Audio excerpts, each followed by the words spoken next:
আসসালামু আলাইকুম রাহমাতুল্লাহি ওয়া বারাকাতুহু। প্রিয় শ্রোতা, আশা করি আপনারা সবাই ভালো আছেন।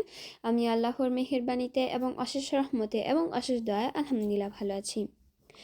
প্রিয় শ্রোতা, আমরা যে কোনো আমল করার আগে জ্ঞান অর্জন করব, তারপর আমল করব ইনশাআল্লাহ। প্রিয় শ্রোতা, নবী করিম সাল্লাল্লাহু আলাইহি ওয়াসাল্লাম বলেছেন, সকল বিদাত হলো গুমরাহি, সকল গুমরাহি হলো জাহান্নাম। তাই আমরা নবী করিম সাল্লাল্লাহু আলাইহি ওয়াসাল্লামের শেখানো পদ্ধতিতে সঠিক জ্ঞান তালাশ করব ইনশাআল্লাহ।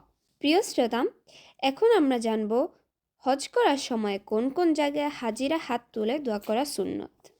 1 number Safa, 2 number Marwa, 3 number Arafa, 4 number Muzdalifa Masharul Haram, 5 number জামরাতগুলোতে, প্রথম জামরা, দ্বিতীয় জামরা।